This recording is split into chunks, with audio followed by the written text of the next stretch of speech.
Italian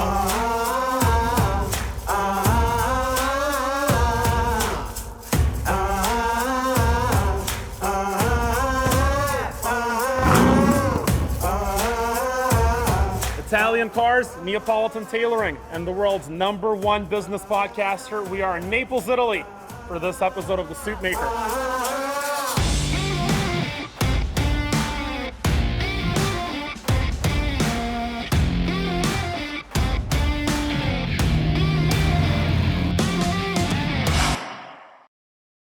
So I reconnected recently with John Lee Dumas, or JLD, the founder and host of Entrepreneurs on Fire, the #1 business podcast in the world, millions of listeners every month.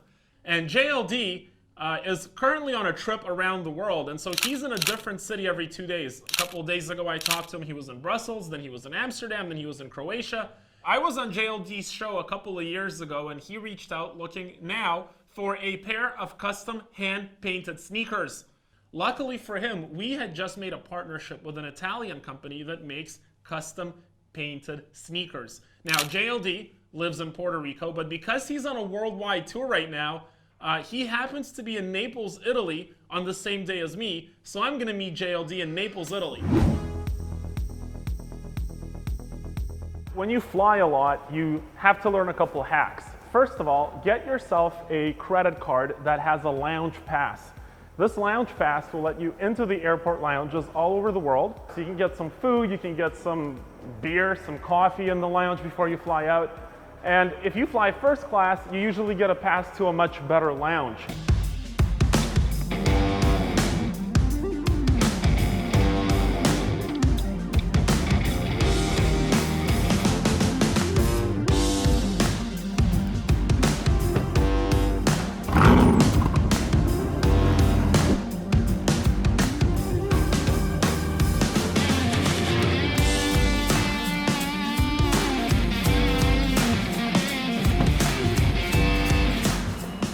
Style, I see. That old thing? How's it going? Good to see you, brother. Yeah, man. Naples has a long-standing tradition of tailoring and a very specific kind of tailoring called Neapolitan tailoring. And so what we're gonna do, because we're here, is we're gonna stop into a tailor shop with Rubinacci tailors, one of the most famous tailors in Naples, Italy, and learn a little bit about Neapolitan tailoring.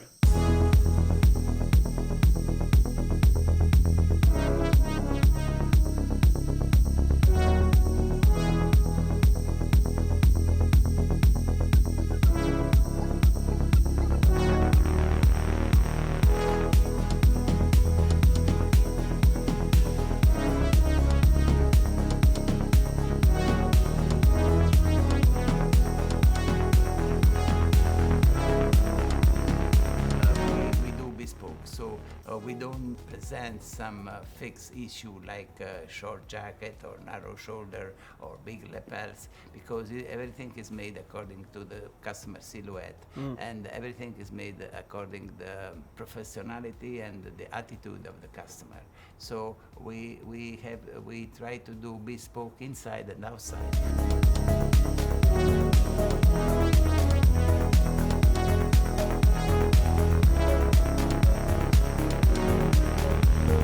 Let me ask you something. You run a multi-million-dollar business. Yeah. How many employees you got? 5. So you got 5 employees in a multi-million-dollar business, Including right? me. Is that even was that possible 15 years ago? Impossible. Couldn't do it. Yeah. So look, you talk to CEOs. You are a CEO. Yeah. But who are you a CEO to? I guess I would say that I'm actually a CEO to my audience in a weird way. Like my audience is Fire Nation. That's how I refer to them. And every single episode that I create, I'm creating it for them. Like I realize that I'm speaking to them in the situations that they're at in their life, and that's what I want to impact. So it's kind of like this. Like as a CEO, I would say, okay, my job is to set the direction of the organization, and how you do that is you influence the culture and you try to create a way for people to think in order to reach a certain goal. Yeah. Is that what you do with your audience?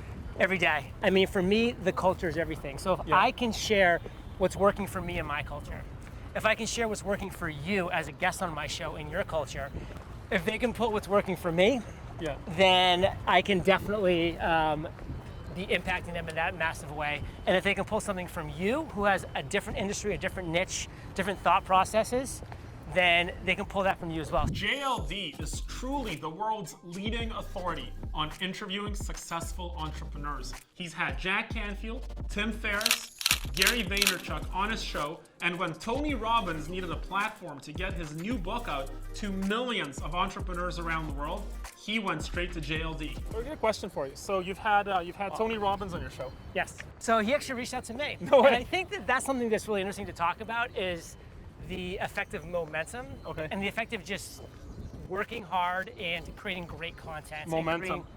Can we focus on that word? I love think it's something people need to hear. It's so important. Yeah. So for me, like, I didn't start day one and say, okay, I don't have an audience, I don't have any momentum, I don't have like any like really sway in this world right now. I'm not gonna go after Tony Robbins. I'm just gonna put my head down, I'm gonna find great people, I'm gonna interview them, I'm gonna do what I can, I'm gonna build an audience through that.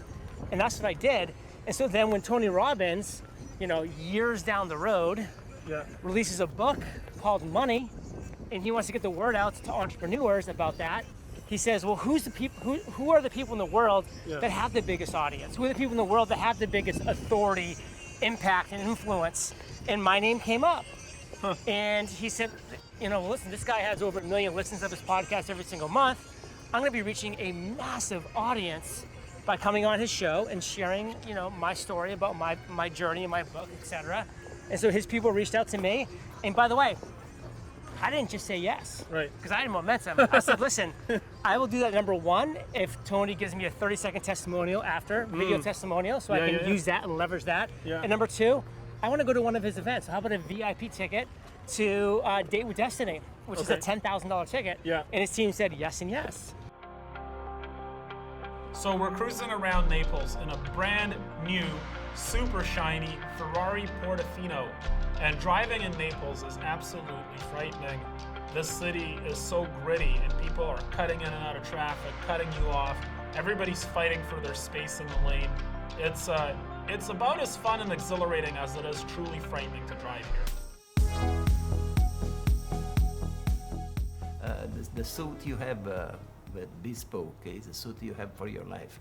I very often wear suits that are 20 years old and they're better and better because they adjust to your moments. They live with you, so they become your more and more. Meanwhile, a ready-made suit after a year or two you have to throw out because it's not yours, so it's made for somebody else. That's the main issue. So you have clients in Japan. You have clients in Russia. We are quite small because we are not a big company. We only produce 1,000 suits a year. So, but our customer is very different from Japan to America to Kazakhstan to Tanzania.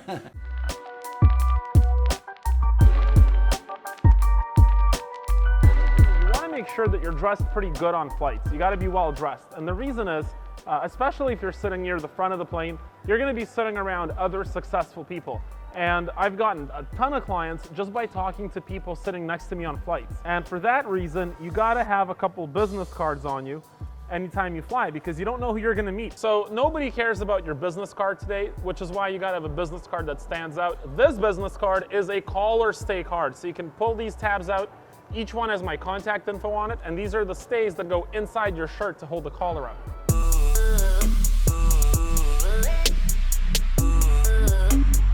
What's really interesting about this momentum thing is just your life starts to attract the things that you are. Like my friends now are more CEOs of companies. Did you find that for you as well in your personal life? Absolutely. And it's interesting, when I had you on the show, I ended the show this specific way. And I've ended this show this way for about 1,000 episodes now. I say, all right, Fire Nation, you've been hanging out with Dimitri and JLD, and you're the average of the 5 people you spend the most time with. Yeah. So keep up the heat. So what am I saying every episode now? I'm saying, listen, you're hanging out with a successful CEO, Dimitri, and you're hanging out with myself, a multi-million-dollar entrepreneur. So there's 2 of your 5 right there. So you're the average of those 5 people. You've hung out with 2 cool people so far through my show. So keep up the heat. Who are those other 3 people? And I'm a big believer in, listen, you only have so much time in this world, and how you're gonna actually delegate and allocate that time is gonna be so critical to your success. And so for me, I'm not saying, listen, tell your high school friends you'll talk to them never, but tell them to talk to them next month. I mean, they don't have to be in your top 5, but they don't have to be outside of your top 50 either. They can kind of be in that gray area. So your top 5 are people that have to inspire you, motivate you, push you forward, get you excited.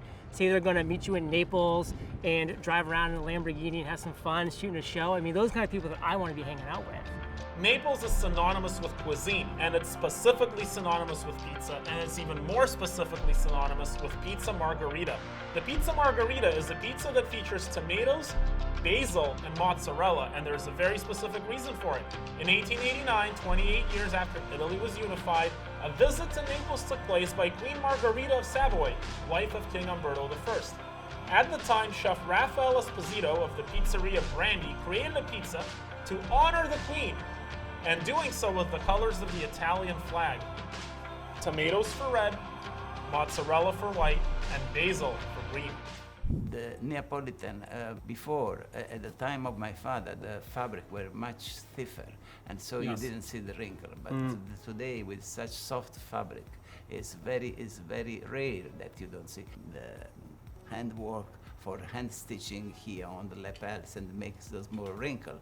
Handmade stitch gives an allowance that More comfort. you cannot get from the machine. Absolutely. So, of course, they have to make properly, because if you have too much wrinkle, it's too much.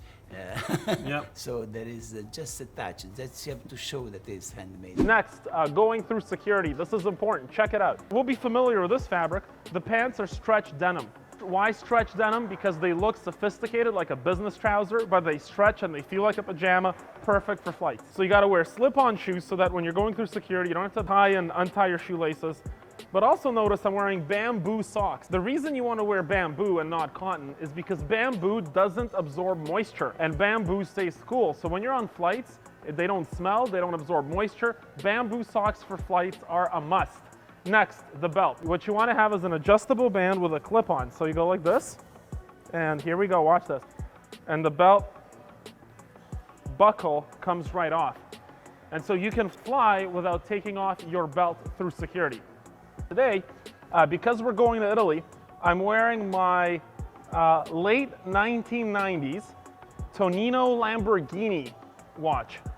Now, Tonino Lamborghini, it shares the name with the car brand Lamborghini and it shares the logo, but this is actually the son of the founder of the Lamborghini car brand, created an accessories brand. So he makes watches, jewelry, some phones, and things like that. Now, typically, I don't wear cufflinks on my flight because it's another step to take through security. And these are Japanese movement functional clock cufflinks. And if attention to detail is your thing, you can set your watch and your cufflinks to different time zones when you travel. Somebody who we're actually talking about recently, Tim Ferriss, Yeah. he wrote a book, 4 Hour Work Week. I actually heard this. This is awesome. Yeah. Yeah, but what's interesting about it is he's even disappointed in the title in a lot of ways himself, because he's like, listen, so many people just look at the book and they say, okay, this is how I work 4 hours a week and become a successful entrepreneur. He's like, no, this is how you take your 60-hour job And you condense it. condense it down to 4 hours a week with systems, with automations, with processes, and then use the other 50, 60 hours a week to do other things to build your business. You know what's interesting? If he called the book the 400-hour work week, it would be a more appropriate title. Much more appropriate. Because he's getting 400 hours of work done in a week. Exactly. But nobody would buy the book because they'd be like, yeah, you know. No, people want it, they want the hammock. Yep. They want the Yep. 4 hour Yeah. week in there. And that was what's key for them, but it's so true. I mean, no successful entrepreneur that I've interviewed, and I've interviewed over 2,000 successful entrepreneurs, wouldn't say hard work was a huge part of my success. Every single one of them. That was the major ingredient to their success, was the hard work. In the year 79 AD, Mount Vesuvius, possibly the most famous volcano in the world, erupted, and it took with it the city of Pompeii, which has been immortalized in many stories and songs. Naples sits on the outskirts of the ruins of Pompeii, which are pretty well preserved today. One of the more astounding sights in an astounding city of Naples is the Piazza del Plebiscito. It is named after the plebiscite that took place in 1860 that unified the Kingdom of Italy under the House of Savoy. So your father started the business. My father started business in the 30s. Don't forget that in the 30s, Naples, we had the kings. In Naples, we had something like 4,000 tailor shops. 4,000, Yeah. quite a bit for a city like Naples. and now we have needed the 10%. Naples used to be full of tailor shops, but that has since died out. The reason that British tailoring has overtaken Neapolitan tailoring has significant historical implications. In British tailoring, the suit tradition comes from the military, which is why in British tailoring you see straight lines and no wrinkles and very firm looking, very formal looking outfits, right? And because it's a military tradition, many suits had to be made at the same time. And so British tailoring evolved into a production pipeline where one person would sew the button, one person would do the lapel, one person does the sleeve, one person works on the trousers. And so you had a person that was highly specialized to one skill. But in Italian tailoring, a master tailor does everything. And to become a master tailor, it takes 20 to 25 years of hard work. So there are not too many master tailors left in the world today. And that's why British tailoring has grown, while Neapolitan tailoring has sadly nearly died out.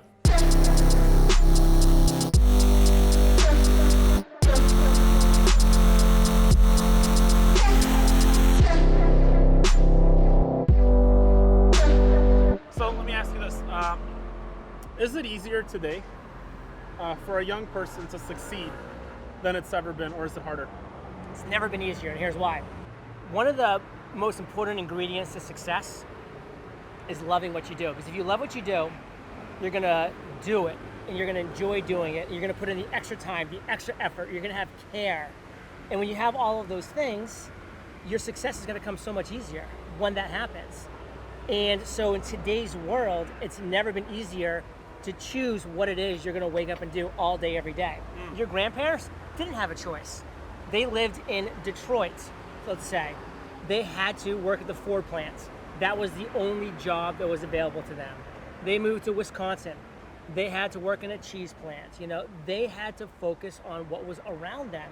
The world we live in today, we choose. And in North America, there's this whole shift toward leftism where people are saying, you know, opportunity is unequal and it's harder to succeed than ever, and people are stuck at the bottom.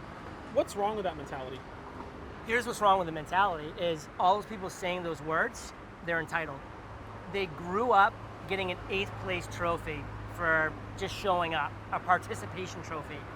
So they never faced rejection until they were 22, 24, 26 years old. You need to grow up facing rejection. Rejection is part of life. Successful entrepreneurs embrace rejection. They use rejection to catapult them to the next idea, to the next success. In the 16th century, a development was built to house the Spanish garrisons, which was used to quench revolts from the Neapolitan population. And this place became known as the Spanish Quarter, or the Quartieri Spagnoli. It's colorful, it has many narrow streets, excellent street cuisine, but it's also known for its grittiness and high rate of crime. The Spanish Quarter is also where you're going to hear more Neapolitan language being spoken than anywhere else. I knew that I would enjoy having these type of conversations with successful entrepreneurs. I knew that I would enjoy talking to people who had had massive failures, who had overcome those failures, who had had incredible aha moments, who turned those aha moments into successes. I knew I would enjoy those conversations. And I used the vehicle, the platform of a podcast to make those conversations available to the world. I had no passion about podcasting, but guess what? As I got good at that craft, I became passionate about podcasting. I got into tailoring because I loved the people that bought the suits. And I would remember being driven to school or even go to school and see businessmen, and they were dressed well, and I was like, wow, what do they do? I was so inspired by that. And so I wanted access to successful people. And so for you, your vehicle was podcasting, right? And my vehicle was suits, but it was about the people. It was always about, like, I get to meet, politicians. I get to meet merger and acquisition folks. I get to meet, people that buy and sell companies, professional athletes. I want to know about those people, right? And then over time, as I developed a proficiency and expertise in my craft, I became very passionate about the vehicle as well. But it was always about the people. So what's interesting about what you just shared is that when you strip away what you did and what I did, it's the same thing. It's the same thing. It's the same thing, yeah. It's the exact same thing. I tell my clients, I think we're all in the same business. We're all in the people business.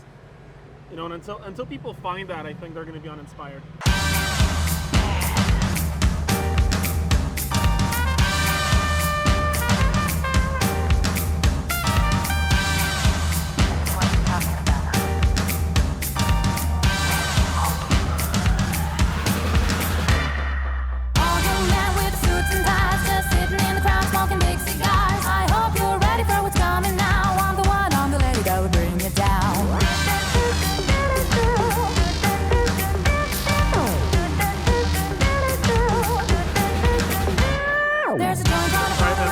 gotta go. So you wanted them, you got them. So a little history. Yeah. Yeah, man. This is from a shoemaker in northern Italy. And there's really only a handful of these cobblers left in the world that still make shoes by hand. And so these are finished by hand and then hand painted. So he has like an actual paintbrush, and then he sits and paints it by hand. And so this is in 30 years, you're not going to be able to get this anymore because the skill set to produce things by hand like this is just dying out. Cool? That's so cool. I'll let you. The big reveal. And they smell good because they smell like paint. What? That shoe is literally on fire. Entrepreneur on fire. Yeah, I won't lie, a few of us in the office have been smelling it. That does smell pretty freaking cool, hey? It smells really cool. Yeah, man. Yeah. Ooh. Boom, well, brother. Are you on fire? I am literally on fire from my head man. to my toes.